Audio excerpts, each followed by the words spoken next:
Votre invité à présent dans la grande interview en direct sur Boursorama, c'est Jean-Pierre Petit. Bonjour Jean-Pierre. Bonjour David. Économiste et président des Cahiers Verts de l'économie. On parle du gaz. Pourquoi je vous en reparle? Parce qu'on nous avait dit qu'on passerait un hiver terrifiant, il y aurait des coupures, il n'y a rien eu. On nous a dit il y a quelques mois, oh là là, le vrai problème, c'est pas l'hiver 2022-2023, ça sera le suivant. Et au final, quand on voit les réserves gazières de l'Union européenne, c'est rempli à un niveau qui est exceptionnellement élevé. À la sortie de l'hiver, 57%. Il y a le cas de la France qu'on mettra à part et qu'on verra après. On a les cours du gaz qui se sont effondrés. On peut dire qu'on aborde au niveau de l'Europe assez sereinement l'hiver prochain, plutôt en position de force. On est plus serein qu'il y a un an, avec des stocks qui étaient, on s'en souvient, 2 fois plus bas. Oui, absolument. Ou ça dépend de la météo, ou toujours comme à chaque fois. Non, il n'y a pas eu que la météo. Il y a eu le LNG, il ne faut jamais l'oublier. Puis le gaz naturel liquéfié américain. Voilà, absolument. Américain, qatari, et même au niveau mondial, il y a l'australien aussi. Et il y a eu aussi les décisions des entreprises et des ménages de rationner également la consommation. Alors pas directement de gaz, enfin parfois directement de gaz ou d'électricité à travers 18% le gaz. entre août, on a eu les chiffres, et mars dernier, les Européens ont baissé leur consommation de gaz. La météo a aidé, pas seulement. Non, mais on est même au-delà des objectifs de l'Union européenne qui avaient été 15. fixés, qui étaient de 15% 31 mars, si je me souviens bien. Donc oui, très bien. Et là, on démarre effectivement dans une meilleure position que l'année dernière, à peu près à la même époque, puisqu'en fait, l'année dernière, on a accumulé des faibles réserves, et puis les décisions de Poutine. Ouais. En fait, parce que c'est à la fin du printemps et durant l'été, c'est là où on a vraiment vu la pression de Poutine, qui avait déjà commencé un petit peu avant, évidemment, mais là qui s'est manifestée avec une envolée du prix du gaz à plus de 300 euros par méga. Et là, on est retombé très très bas, vous avez raison, mais enfin, on reste au-dessus quand même de la moyenne historique. Non, mais j'allais venir, il y a trop vite pour tout le monde. Mais c'est vrai que alors, sur le cycle, vous avez raison. Sur le cycle, on a perdu 90% sur les cours du gaz par rapport au plus haut, mais ça reste quand même 2 fois plus cher que la normale sur X années. Sur 10 ans, à peu près, ou même 15 ans, enfin bref, sur les dernières années. Donc ça reste plus élevé. Mais il est bien évident que là, aujourd'hui, avec les réserves, avec aussi parce qu'il y avait des craintes sur le LNG, il y avait plusieurs types de craintes. D'abord, les capacités de liquéfaction, les capacités d'exportation, les capacités d'accueil, de regazéification avec le manque de terminaux, notamment en Allemagne, etc. Ça a trouvé une partie de la solution. Et puis, il y avait aussi des craintes également sur le LNG, la capacité de liquéfaction dans les différents pays, et puis également la demande chinoise qui avait été affaiblie par zéro Covid et qui devait se redresser, qui devait amener un surplus d'importation qui creuserait un petit peu, enfin qui perturberait les marchés de gaz mondiaux. Et pour l'instant, ce n'est pas le cas. Et comment ça se fait? Parce que la Chine a commencé à rouvrir. On a eu les chiffres la semaine dernière du PIB au premier trimestre de 4,5%. Pourquoi est-ce que ça baisse? C'est même plus que ça. Enfin, là, vous raisonnez en variation séquentielle, mais on est en rythme annualisé, ça dit beaucoup plus. En rythme annualisé, on est à 11-12. Donc on est beaucoup plus, la reprise chinoise est beaucoup plus forte que ça. Et pourquoi ça n'a pas d'effet? Parce qu'il y a la production locale qui a quand même comblé en partie les besoins chinois. Et puis il y a le lag, enfin c'est un petit peu long à se développer. C'est surtout les services qui ont redémarré c'est en Chine. La consommation de services a vraiment, c'est complètement envolé. Il faut dire qu'après 3 ans de zéro Covid avec quelques interruptions, mais enfin dans l'ensemble, c'est surtout ça qui a explosé. Les dépenses de services, les dépenses de voyage, les dépenses d'hôtellerie, les dépenses de luxe, c'est pas ce qui est le plus consommateur de gaz. Et puis on est là aussi en Chine, on est sorti de l'hiver, donc c'est pas là aussi où il y a les plus gros besoins. Donc ceci est un petit peu lissé dans le temps. Et donc c'est pour ça que malgré tout pris en compte, indépendamment même du climat, on se présente avec la prochaine saison critique au 1er octobre prochain dans de très... Donc c'est plus un sujet aujourd'hui pour l'Europe? C'est un sujet même structurel. C'est un sujet lié à l'énergie, à la transition climatique d'une manière générale. Non, mais le gaz, l'idée de passer l'hiver prochain... l'idée de passer l'hiver prochain, je pense malgré tout que... c'est un peu compliqué, mais disons que les prix du gaz à leur niveau actuel, je pense qu'ils auraient plutôt tendance quand même à se tendre un petit peu avant la reprise de la période critique, avant le 1er octobre. Est-ce qu'ils retrouveront leur niveau de l'année dernière? Franchement, je pense pas. Je ne pense pas parce qu'on est quand même dans une position, vous le mentionniez juste à l'instant sur les réserves, la situation mondiale d'une manière générale, beaucoup plus favorable. Ouais. Et quid, un petit peu, on va passer à autre chose après, sur la France. Les stocks français sont remplis à seulement 30%, quasiment 2 fois moins que la moyenne européenne. Qu'est-ce qui s'est passé là pour le coup? Non, mais oui, mais bon, enfin, après, ce qui compte fondamentalement, c'est la consommation d'électricité. Et la France a quand même un avantage, c'est l'atout nucléaire, malgré tout. Donc, il faut raisonner comme ça, parce que ce qui compte le plus, c'est la consommation d'électricité, en France ou dans le monde, d'une manière générale. Et donc, c'est pas les réserves de gaz qui vont changer énormément le prix relatif du gaz et l'électricité en France, domestique, par rapport aux autres pays. Donc, je suis pas trop inquiet là-dessus. Bon, puisqu'on parlait de la Chine, les États-Unis ne cherchent pas à découpler leur économie de celle de la Chine et ne cherchent pas à affaiblir l'économie chinoise. C'est le message de Janet Yellen il y a cela quelques jours. On la croit sur parole, on la prend au mot. C'est-à-dire que, comme d'habitude, dans les relations diplomatiques entre grandes puissances, on souffle le chaud et le froid. Donc voilà, donc de temps en temps, il y a des phases de tension, de temps en temps, il y a des phases d'apaisement. Moi, je ne crois pas à la grande confrontation, je ne crois pas à la grande fragmentation dont on nous rebâche les oreilles à longueur de temps. Je ne crois pas à tout ça. Grande fragmentation, confrontation entre Chine et États-Unis. Non, Chine, Russie, et puis d'autres pays qui viendraient s'aligner contre l'Occident. Alors là-dedans, on y met qui on veut. Alors si on y met la Syrie, ça n'a aucune espèce d'importance. Si on y met l'Inde, le Brésil, l'Afrique du Sud, des pays qui n'ont pas sanctionné la Russie, bien que d'ailleurs, ça soit des nations démocratiques. L'Inde, le Brésil, l'Afrique du Sud sont des nations démocratiques, pas parfaitement démocratiques, mais enfin disons, on ne peut pas considérer qu'il s'agit d'une alliance d'autocratie. Donc ça ne veut rien dire d'ailleurs. Et puis il n'y a pas d'alliance idéologique. C'est pour ça que j'y crois pas à cette idée de fragmentation. Et s'il y a bien un pays qui souffrirait de la fragmentation, c'est bien la Chine, qui dépend encore à 10% des exportations vers l'Occident et qui subirait des sanctions extrêmement fortes si jamais il y avait une confrontation. Donc j'y crois pas du point de vue des États-Unis, j'y crois pas du point de vue de la Chine. Je crois des fois à des tensions sporadiques, effectivement, c'est normal, hein, c'est la puissance montante, c'est la puissance établie, donc c'est une confrontation historique que les historiens ont très bien documenté, et voilà, après ça débouchera pas sur une guerre, ça débouchera pas sur une fragmentation macroéconomique, macro-commerciale mondiale, j'y crois pas un instant. Et donc cette théorie du découplage entre les deux économies qui aurait commencé dans certains secteurs, notamment ceux visés par les droits de douane, entre d'un côté les semi-conducteurs chinois, ça, c'est un phénomène... les voitures américaines. Il paraît qu'il n'y a plus de voitures américaines fabriquées aux États-Unis qui sont exportées en Chine. Non mais ça c'est un point de vue un peu plus général. C'est un retour du souverainisme en fait.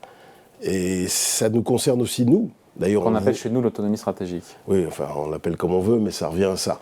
Le souverainisme était le gros mot jusqu'en 2020 en fait, et on s'aperçoit que dans le domaine sanitaire, dans le domaine même alimentaire, dans le domaine évidemment énergétique, évidemment dans le domaine de... Il n'est pas trop tard pour l'Europe justement sur tous ces sujets-là. Disons qu'elle s'est remuée quand même. Elle s'est remuée, Next Generation, là, le nouveau plan zéro émission nette. Enfin, on sent quand même qu'il y a une prise de conscience tardive. C'est la fin de la naïveté européenne. Donc là, il y a quand même une réaction. Alors simplement, ce qui est un peu dommage, c'est que l'Europe part avec des handicaps par rapport aux États-Unis. Aux États-Unis, on a bien vu sur l'IRA, l'Inflation Reduction Act, c'est des décisions qui peuvent se prendre rapidement.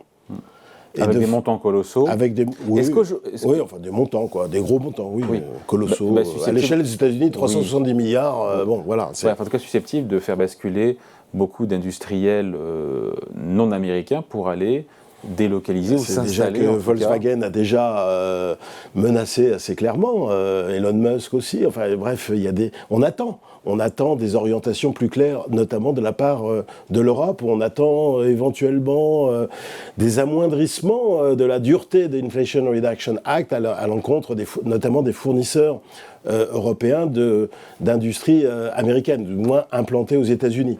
Non, il y a ça, il y a le coût de l'électricité qui est plus bas, enfin le coût de l'énergie qui est beaucoup plus bas aux États-Unis. Donc voilà, il y a un risque de nouvelle vague de désindustrialisation en Europe aujourd'hui parce qu'on n'a pas répondu.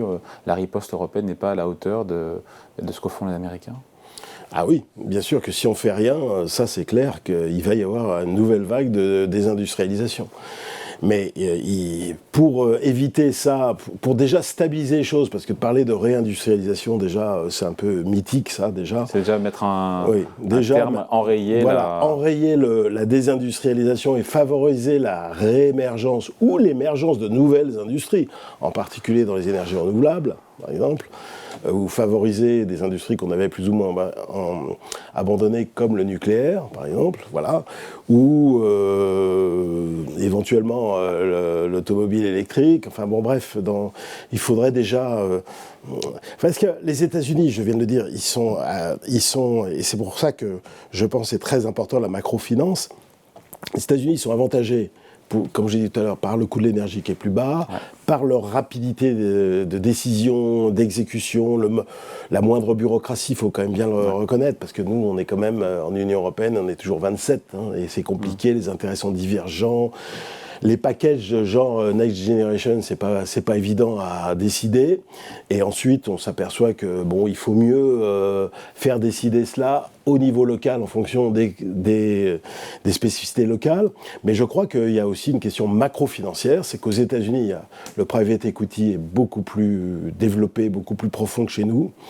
On peut émettre des actions sur des marchés beaucoup plus larges, beaucoup plus liquides.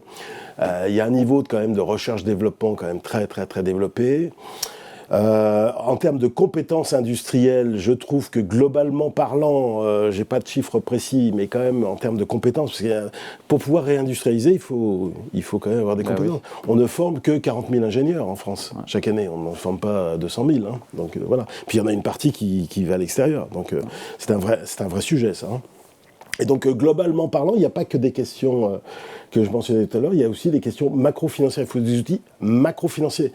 C'est pas la BPI qui va gérer tout ça. Ça, c'est pas possible. Hein. Donc, les montants sont beaucoup trop colossaux et impliquent une vision de moyen et long terme qu'on n'a pas suffisamment, non seulement au niveau macro-politique, mais également au niveau macro-financier. Bon, avant de parler de la bourse et des marchés boursiers, dans l'actualité macroéconomique, qu'est-ce qu'on a tous commenté, on s'est planté, ou qu'est-ce qu'on n'a pas vu, dont il fallait parler, qu'est-ce qu'il y a globalement parlant, qu'est-ce qui vous rassure, qu'est-ce qui vous inquiète dans l'actu, dans le news flow macroéconomique? Dans le news flow macro-conjoncturel, il est indéniable que la croissance mondiale est beaucoup plus forte que ce que pensait le consensus. Ouais. Il n'y a que quelques mois. Il ne faut pas accuser le consensus, il y avait aussi des raisons d'être relativement prudent, voire inquiet, mais les choses vont quand même, dans l'ensemble, beaucoup mieux. D'abord, il y a la reprise chinoise, qui est extrêmement puissante. Elle est généralisée. D'ailleurs, on parlait des batteries, la production de batteries électriques a explosé, des voitures électriques a explosé, les panneaux solaires ont explosé sur l'offre, mais sur la demande, je parlais de la consommation de services, le taux d'épargne a diminué, l'investissement public est à peu près à 10% sur un an. Il y a l'investissement privé qui n'est pas très élevé, et tous les indicateurs à haute fréquence, type congestion automobile, fréquentation des métros. On parle de Chine, là. On parle de Chine, toujours. Hein. Trafic aérien local. On dépasse même, pour un grand nombre d'entre eux, d'indicateurs, on dépasse les niveaux pré-Covid. C'est-à-dire qu'on est au-dessus des niveaux de 2019, de fin 2019. Donc ça va très fort. Au niveau financier, j'en parlais tout à l'heure, le crédit aux entreprises, par exemple, est au plus haut depuis 12 ans. Le crédit à la consommation des ménages a redémarré comme il n'y a pas redémarré. Le marché immobilier, qui souffrait le martyre, et c'est moins qu'on puisse dire, dans tous ses aspects, à la fois pour la construction, pour les transactions, pour les prix, redémarre. D'ailleurs, sur le premier trimestre, l'investissement résidentiel a beaucoup moins baissé. Donc la bonne surprise, c'est la reprise, la résilience de l'économie mondiale avec une très forte reprise en Chine. Alors il n'y a pas que ça. C'est vrai que la croissance chinoise aide le monde. Par exemple, les exportateurs allemands, ça les aide pas mal, etc. Mais ça aide aussi beaucoup l'Asie de l'Est, hein, évidemment, qui est très dépendante de la Chine. Mais il y a le fait aussi que si l'économie mondiale résiste pas mal, d'abord parce qu'il y a eu de la politique économique, quand même en Chine, en Europe quand même par rapport au choc, notamment par rapport au choc inflationniste, et on a eu raison de sortir le carnet de chèques. Du point de vue du cycle, c'était une bonne idée. Le bilan des entreprises, c'est-à-dire la situation de cash flow des boîtes, ou de dette nette, la dette brute moins le cash des boîtes, eh bien, n'est pas si élevée que ça. Donc la situation des entreprises non financières, la situation des ménages même, avec le cash, les niveaux de cash qu'ils ont, est plutôt satisfaisante. Et je vais même vous surprendre, la situation des banques, en termes de liquidité et de solvabilité est élevé. Alors je sais bien qu'on va encore en parler de First Republic, on va encore parler de... Ah, c'est fini ça, c'est terminé ça. Non, First Republic, non, c'est pas fini. First Republic, on va encore en parler. Non, mais c'est petites banques. Enfin, je veux dire, c'est des community banks de 0 à 10 milliards de dollars ou des regional banks de 10 milliards à 100 milliards. Non, ça m'étonnerait que la faillite de SVB ne soit pas suivie par quelques autres aventures. Mais au niveau, là où vous avez tout à fait raison, c'est qu'au niveau macro, c'est plutôt derrière nous. Enfin, il y aura quand même un resserrement des conditions de crédit bancaire. Mais globalement, les autorités ont bien réagi et il n'y a pas de problème systémique intrinsèque sur le système bancaire américain ou sur la situation macro-financière américaine. Donc tout ça fait reprise chinoise, bon niveau de bilan, expansion, enfin politique économique expansionniste là où il le fallait, puis conditions macro-financières qui s'améliorent parce que les marchés sont partis depuis le mois d'octobre. Exactement. Voilà, donc on est au plus haut, pardon, mais est-ce que la bourse, notamment européenne et parisienne, s'est emballée ou il y a de bonnes raisons d'être à ce niveau-là? Alors la bourse parisienne, on a notre tech à nous qui s'appelle le luxe, qui le porte pas mal. Donc en fait, le mouvement est mondial. Simplement, nous, on surperforme pour des raisons de composition sectorielle. D'ailleurs, dans l'ensemble, l'Europe s'en est mieux sortie. Enfin, même si c'est moins le cas depuis un mois et demi, mais elle s'en est mieux sortie que les États-Unis, parce que les surprises macro sont plus revenues. Les gens étaient très black sur le monde, mais ils étaient surtout black sur l'Europe, à cause notamment de la crise gazière, la crise énergétique. Et c'est l'Europe qui a le plus surpris à la hausse. Et il faut aussi avouer que dans la bourse, il y a des effets sectoriels très importants. Si vous avez plus de banques, si vous avez plus de luxe, et même à l'intérieur des secteurs, les secteurs dominants ont surperformé. Par exemple, la tech européenne, qui est petite en Europe, par rapport à la tech américaine, elle a surperformé la tech américaine pendant pas mal de temps, et ça a aidé. Voilà, donc c'est pour ça que la bourse européenne, plus que la bourse française, parce que l'indice italien s'en est aussi très très bien sorti. Est-ce que l'année est faite en bourse? Et est-ce que le second semestre s'annonce peut-être beaucoup plus compliqué que le premier? Écoutez, il n'y a pas beaucoup de potentiel. Quand vous regardez les prévisions de BPA, enfin de bénéfices par action, les analyses prévoient une petite hausse. Je crains fort qu'on soit plutôt autour de 0, voire légèrement négatif. Donc les valorisations absolues ne sont pas très élevées, mais le problème c'est que c'est le marché américain qui domine, et lui c'est un peu au-dessus. La prime de risque n'est pas énormément élevée, donc il n'y a pas une marge de sécurité très élevée. L'avantage c'est que le sentiment c'est une montée du marché sans que les gens soient devenus optimistes. C'est-à-dire que tous nos indicateurs de sentiment de marché ne sont pas montés fortement. Et comment on explique ça pour le coup? C'est que des petits acteurs qui interviennent. C'est-à-dire qu'il n'y a pas eu de rush. Les volumes n'ont pas suivi. Non, les volumes n'ont pas suivi. C'est d'ailleurs, c'est souvent le cas d'ailleurs dans les phases de reprise du marché. On se dit qu'il n'y a plus beaucoup à gratter à la hausse. Par contre, en cas de correction, dans l'autre sens, il y a une espèce d'asymétrie où la baisse peut être... Oui, en termes de rendement risque, d'espérance de rentabilité ajustée du risque, le marché action mondial, on va dire, c'est pas extraordinaire. Mais on ne gagne pas forcément sur les actions en achetant des ETF sur MSCI World All Countries.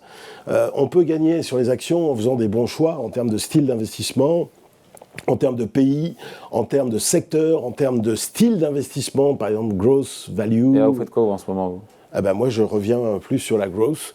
J'aime bien la Chine depuis 6 mois et ça a corrigé dernièrement, enfin un petit peu corrigé dernièrement, mais c'est quand même une belle performance. J'ai beaucoup aimé l'Italie et il y a très peu d'investisseurs qui m'ont suivi là-dessus parce que on avait des craintes sur l'Italie. J'aime bien des defensive quality. J'aime bien sur la base du stock picking, je pense que la variable discriminante principale, c'est la capacité à protéger les marges. Ça, pour moi, c'est fondamental. Je préfère quand même un petit peu le marché américain au marché européen. Enfin, il y a tout un tas de choix. En cas de déception sur les bénéfices, ça ne serait pas sans conséquence sur les marchés boursiers. Non, regardez, on révise à la baisse les prévisions de bénéfices depuis le mois d'octobre et le marché monte quand même. Donc la valorisation se tend. Oui, mais elle était tombée assez basse au 30 septembre. C'est-à-dire qu'il ne faut pas oublier qu'entre le 2 janvier et le 30 septembre, on a pris moins 25 sur le marché américain quand même. On a eu un vrai bear market quand même, un vrai marché baissier. Il est fini, bear market? Celui-là, je pense qu'on peut retomber un peu, il y aura comme vous venez de le dire, à la faveur soit d'événements exogènes, soit de déceptions sur l'inflation, ou soit de resserrement anticipé de politique monétaire au-delà de ce que price les futurs. Oui, ça peut rebaisser. Est-ce qu'on retrouvera les niveaux du 30 septembre? Alors, à moins que les choses se dégradent très fortement au niveau exogène, c'est-à-dire au niveau de Taïwan, au niveau de l'Ukraine, au niveau de ce que tu veux. Évidemment, ça peut rebaisser. Mais sinon, non, je ne pense pas qu'on retrouvera les niveaux du 30 septembre. Bon voilà, entre-temps, ce sera reparlé. Merci beaucoup, en tout cas, entretien avec Avec Jean-Pierre plaisir. Petit, président des Cahiers Verts de l'économie, invité de la grande interview en direct sur Boursorama. Salut, merci. Salut.